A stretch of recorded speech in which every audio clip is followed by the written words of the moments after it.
मैं ये पहले बोल चुका हूँ, भीड़ कहाँ से कम थी, फोटोज देख लीजिए आप जाकर, पूरा जंतर मंतर भरा हुआ था। कुछ लोग आ गए थे जो धरना शुरू होने से पहले ही फोटो निकाल कर चले गए और दिखा दिया कि देखो भीड़ है। अरे शुरू ही नहीं हुआ था, मैं खुद वहां नहीं पहुंचा था, जब मैं चला गया तब तो पूरा भरा हुआ था। और किसको पाकिस्तानी कहोगे आप? स्टूडेंट्स को पाकिस्तानी कहोगे, मुझे पाकिस्तानी कहोगे, अपोजिशन को पाकिस्तानी कहोगे, आप जैसे पत्रकारों को पाकिस्तानी कहेंगे जो सरकार से सवाल पूछते हैं। तो भारतीय है कौन, इंडियन है कौन? बस IT सेल वाले। क्या लगा रखा है इस देश में?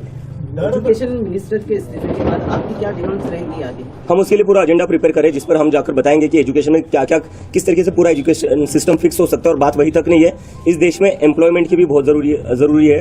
हम देख रहे हैं 10-12 साल में, जो पिछले 10-12 साल में जो इंडिया का पॉलिटिक्स रहा है, हिंदू मुस्लिम कर रहे हैं। उस हिंदू मुस्लिम से किसी को जॉब नहीं मिल रही है, उस हिंदू मुस्लिम से किसी की एग्जाम अच्छी नहीं जा रही है। तो वो सारा फोकस बदलना पड़ेगा, सरकार का जो प्रायोरिटी वो बदलना पड़ेगा, फोकस बदलना पड़ेगा। जब एम्प्लॉयमेंट की बात होगी, जब एजुकेशन की बात होगी, तब कहा जाकर देश सच में प्रोग्रेस कर सकता है। क्या आपको लगता है कि जेंसिस की वजह से जो नियर बाय कंट्रीज है वहाँ पर रेवोल्यूशन हुआ है, तो इंडिया में भी हो सकता है? नियर बाय कंट्री से मैं कंपेयर नहीं करना चाहूंगा, क्योंकि मैं देख रहा हूँ कि एक इकोसिस्टम है, सरकार का एक नैरेटिव चल रहा है जो बार बार बांग्लादेश में जो हुआ, नेपाल में जो हुआ, उससे हमें कंपेयर करके बोले जा रहे हैं कि ये लोग देश में तबाही मचाना चाहते। कल देख लिया, कल जंतर मंतर पर पूरा भरा हुआ था, इतनी भीड़ थी, कहीं पर भी कुछ नहीं हुआ, एकदम शांतिपूर्ण तरीके से प्रदर्शन हुआ। कल हमने दिखा दिया है कि ये प्रदर्शन हम शांतिपूर्ण तरीके से करेंगे और करके दिखाया है हमने, और आगे जाकर इससे भी बड़ा प्रदर्शन होगा जो पूरा शांतिपूर्ण होगा। संभाजीनगर में भी कोई आंदोलन होगा? बिल्कुल होगा, मैं जल्दी तय करूंगा उसको। राजनीतिक पार्टी के लोगों से, बड़े नेताओं से कोई बातचीत हुई है इस बार? बिल्कुल नहीं, किसी से मिलने बिल्कुल नहीं, कोई आपसे मिलने वाला? मैं सीधा अपने घर पर आया हूँ। एयरपोर्ट से मैं गया जंतर मंतर से मैं गया एयरपोर्ट, मुंबई लैंड हुआ, सुबह यहाँ पहुंचा, सुबह बाय रोड में यहाँ पहुंचा।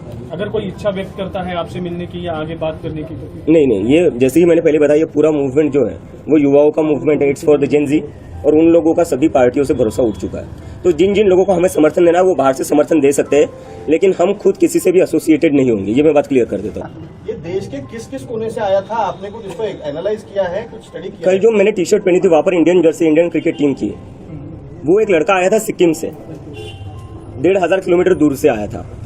एक लड़का आया था केरला से, वो भी बोल रहा था सर मैं केरला से आया हूँ, बहुत दूर से आया हूँ, आपसे बस 2 मिनट बात करनी थी, तो मैंने बात कर ली उससे।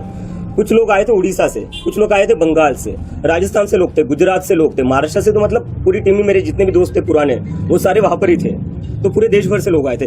कश्मीर से भी एक दोस्त मिला था मुझे, वो भी आया हुआ था। आपका जो ये पक्ष है वो एक मूवमेंट के लिए ही सीमित रहेगा या आगे और भी इसमें कुछ आएंगे?